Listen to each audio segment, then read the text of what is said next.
So the lightning bow got announced today. Bolt Caster is the name. We don't know the other perks yet, but we know for sure that it is a 99% damage convert to lightning. Lightning damage is increased by 20% for both weapons, bro. Let's just prepare the build for what exactly you want to go for with this bow. The gear kind of stays the same. I recommend you guys to check out my last video about the ice harnessing build, the frost archer build. If you know and watched my frost archer build and you followed it. So the things that'll be staying though for sure is the attuned leather pants and the earring and the amulet. Alright, these three can stay the same. Instead of ice harnessing, you just replace all of these pieces with lightning harnessing instead. So the rune glass, you change that from ice damage to lightning damage, and you play lightning harnessing. Prioritize lightning harnessing first, then secondary elemental aversion or health. And if you guys want to know why elemental aversion over enchanted ward, check out my last video as well. Unfortunately, to get this kind of gear, like there's no actual like gear that you can craft on the gypsum kiln or farm out in the open world. So you're gonna have to craft all the gear. Unfortunately, I know it sucks. There is one piece that you can use. It is the Deep River set. So you can go farm out a piece of Deep River. It'll give you a medium helm to play with your medium pants, right? You'll still be in light. That has lightning harnessing and thrust conditioning, and then you can get like health or elemental version for the third perk. I think this is actually really good. So you can farm out one of these pieces. Only one though, right? Because you can't have full medium. As for the chest piece, gloves, and boots, you're gonna have to get lightning harnessing +1.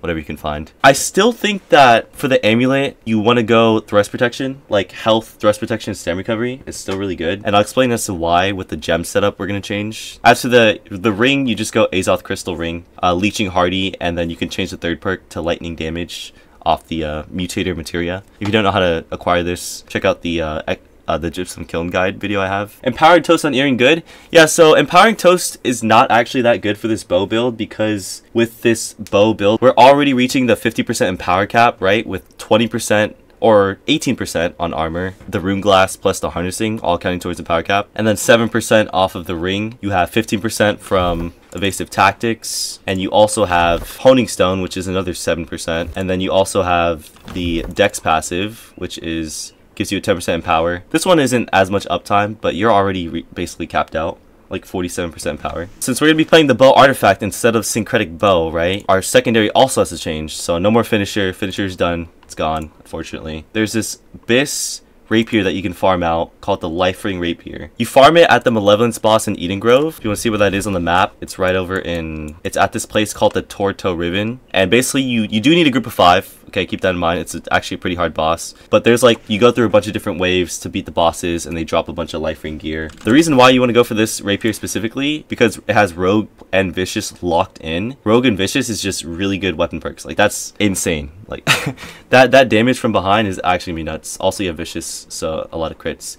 For the third perk, you can put Omnidirectional Evade or Penetrating Backstab and have Omni on the armor. If you want to go more defensive instead of DPS wise, you can get Refreshing Move instead, but I'm personally gonna go for Omni Evade. Yeah, so this is other rapier you could farm out instead. If you want to go for more utility based rapier, you could go Kiln Jagged, Rogue Kiln Jagged, and maybe like Pen Backstab or one of the weapon perks like Omni. For the stats, like I said, you're still gonna be playing a Attuned Leather Pants, so if you haven't already watched the Frost Archer video, you want to go 100%, okay? 350 dex for sure. 150 int is so important with this bow, like because it's already 100% elemental damage. This perk, this passive is literally just a 50% damage increase to bow. I'm not even joking. It's gross. And then 150 con as well. 150 con, you just need 150 con this patch. You're super squishy otherwise. And like I said, you can reach 350 dex, 150 int, 150 con, only if you have Attuned Leather Pants and you have less than 5 magnify. So this is the weapon skill tree I'm going to be using with the bow. One thing I do like to change sometime is you could change Rain of Arrows out for Evade Shot. Just move these 3 points.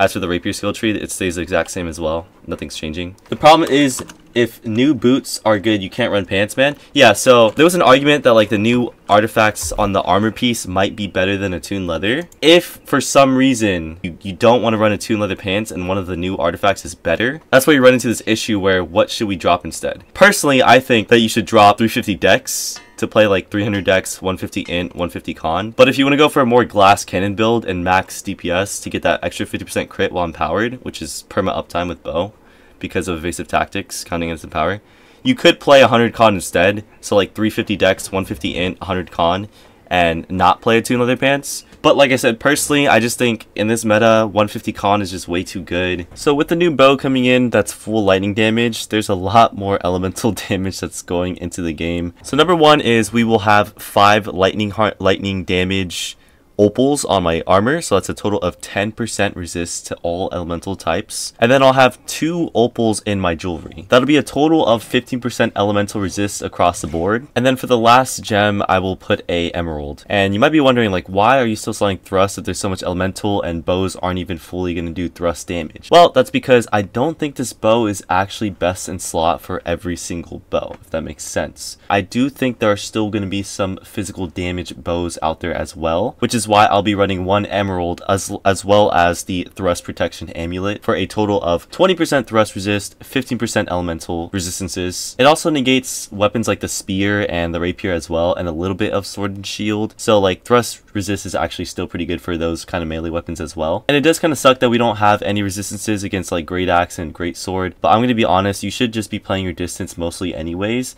If you feel like you're dying to those weapons a lot, you can drop 2 of the gems on your jewelry for 2 onyxes, so a total of 5%. That's all. If you enjoyed the video, I recorded all of this at twitch.tv/adorian510. As well, you can watch me kill some people. We got some crazy clips in this video, I'm sure you guys saw. If you liked the video, please subscribe. It helps out the channel a lot. Leave a comment if you're feeling generous, and peace out.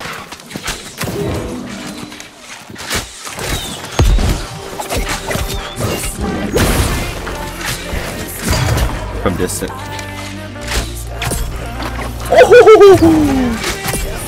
Oh my! What the? Who am I?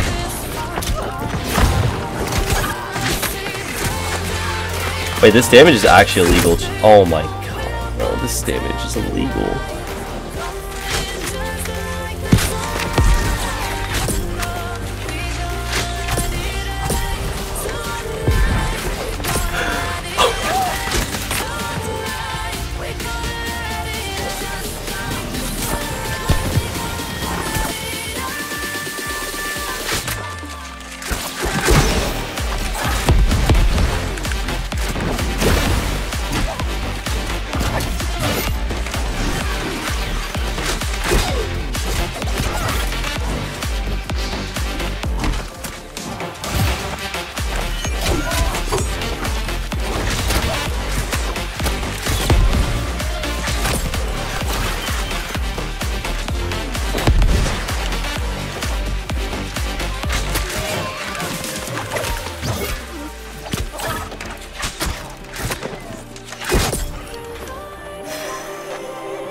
It's just that bow and fire stopper meta. It doesn't matter what the fuck you play secondary, to be honest.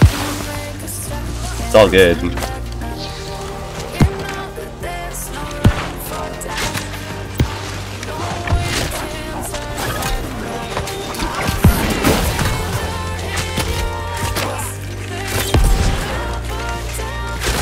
GG's, baby! There's so many, dude.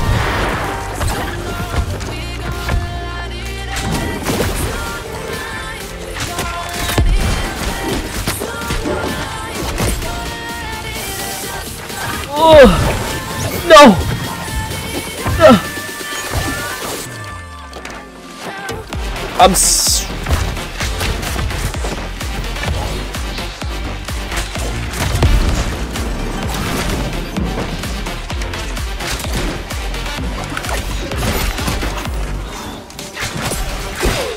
No!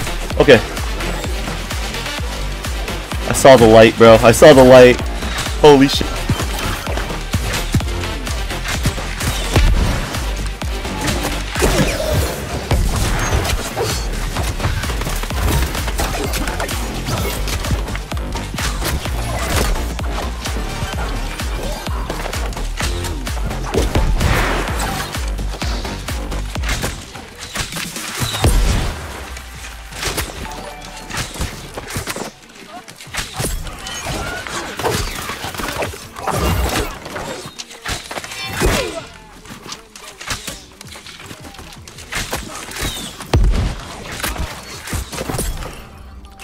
Oh, GG's, buddies. Oh shit, that was clean. Okay, a little double kill.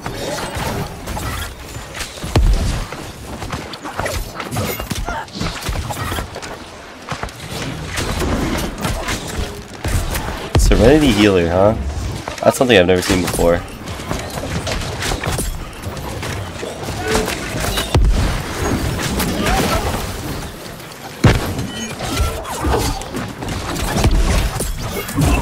Did you guys see that f***ing headshot?